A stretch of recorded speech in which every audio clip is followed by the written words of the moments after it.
So ఇంకో doctor గారు, అంటే ఇప్పుడు మనం స్టేజెస్ విషయానికి వస్తే 1, 2, 3, 4 అంటాం కదా. సో ఈ 1, 2, 3, 4 అంటే ఏంటి? 1 ఎప్పుడు, 2 ఎప్పుడు, 3 ఎప్పుడు, 4 ఎప్పుడు చూస్తారు? షూర్ అండి. అంటే క్యాన్సర్ స్టేజింగ్ అనేది యూజువల్గా డిపెండ్స్ ఆన్ వేరియస్ ఫ్యాక్టర్స్. దానికి TNM స్టేజింగ్ అని అంటాము, tumour, nodes and metastasis. Tumour size బట్టి T స్టేజ్ అంటాము. నోడ్స్ అంటే లింఫ్ నోడ్స్, ఈ యొక్క ట్యూమర్ని డ్రైన్ చేసే లింఫ్ నోడ్స్ ఉంటాయి బాడీలో. ఇప్పుడు మనకు టాన్సిల్స్ అయింది అనుకోండి, నెక్లో లింఫ్ నోడ్స్ తగులుతుంటాయి. చిన్నప్పుడు చాలా మంది పిల్లలకి ఇన్ఫెక్షన్ వచ్చినప్పుడు కూడా లింఫ్ నోడ్స్ తగులుతుంటాయి. అట్లనే ట్యూమర్ స్ప్రెడ్ అయినప్పుడు లింఫ్ నోడ్స్ ఎన్లార్జ్ అవుతాయి. సో నోడ్స్ లింఫ్ నోడ్స్కి వెళ్ళిందా లేదా అనేది N స్టేజ్. M అంటే మెటాస్టాసిస్ డిస్టెంట్, అంటే దూర ప్రాంతాలకి జబ్బు పాకిందా లేదా. ఫర్ ఎగ్జాంపుల్ లంగ్స్లోకి పాకిందా, బోన్స్లోకి పాకిందా, లివర్లోకి పాకిందా అనేది మనం చూస్తూ ఉంటాం. సో ఈ యొక్క T stage, N stage, M stage, ఈ మూడుని కలిపితే ఒక స్టేజ్ ఫర్ డిసీజ్ అనేది ఇస్తాము. సో అర్లీ స్టేజ్ 1 అంటే యూజువల్గా చిన్న ట్యూమరు, లింఫ్ నోడ్స్కి పాకలేదు, దూర ప్రాంతాలకి వెళ్ళలేదు. So T1, T2 are N0, M0 అంటాం. అంటే లింఫ్ నోడ్స్కి పాకలేదు, బాడీలో వేరే ప్రాంతాలకి ఎక్కడికి పాకలేదు, అది స్టేజ్ 1. స్టేజ్ 2 అంటే T2, అంటే సైజ్ ఆఫ్ ద ట్యూమర్ కొంచెం పెరిగింది. కొన్ని ప్రాంతాల్లో కొన్ని సైడ్స్ ఆఫ్ బాడీలో 2 to 5 సెంటీమీటర్స్ సైజ్ ఉందనుకోండి, దాన్ని T2 అంటాం. లెస్ దాన్ 2 సెంటీమీటర్స్ T1 అంటాము.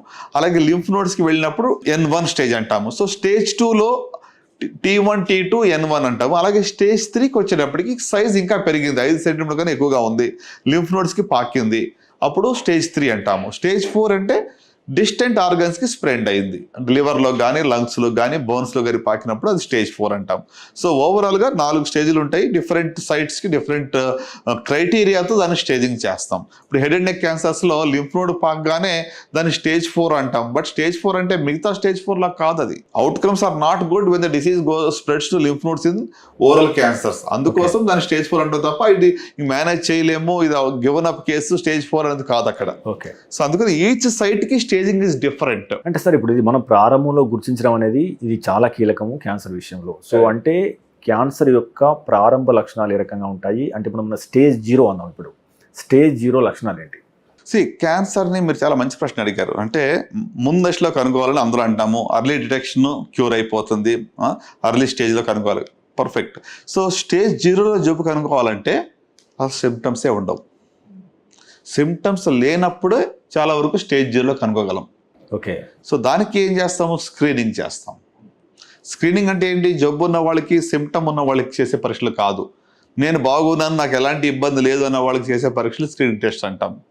ఫర్ ఎగ్జాంపుల్ సర్వైకల్ క్యాన్సర్ని ముందుగా కనుక్కోవాలంటే ప్యాప్ స్మియర్ అని టెస్ట్ చేస్తాం.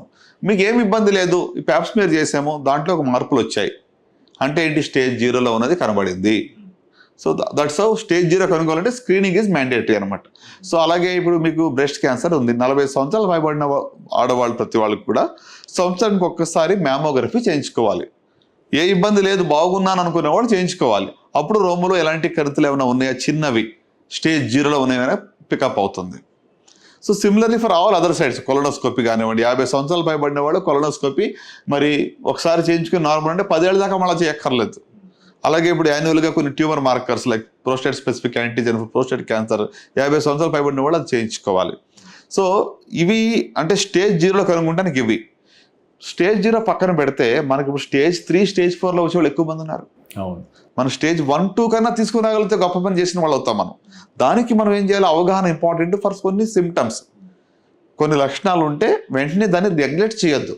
ఇప్పుడు మనం స్క్రీనింగ్, ఇండియాలో స్క్రీనింగ్ ఎంతమంది చేయించుకుంటారంటే ఒక 2 to 3% కూడా చేయించుకోరు.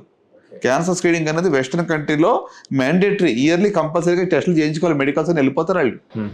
మనకి 2 to 3%, ఈవెన్ ఎడ్యుకేటెడ్లో కూడా పెద్దగా స్క్రీనింగ్ చేయించుకోరు. కార్పొరేట్ వాళ్ళు కొన్ని స్క్రీనింగ్ మ్యాండేట్ అంటే కొంతమంది చేయించుకుంటారు తప్ప కామన్ పబ్లిక్ మీరు చూస్తే స్క్రీనింగ్ అనేది అసలు ప్రయారిటీయే కాదు.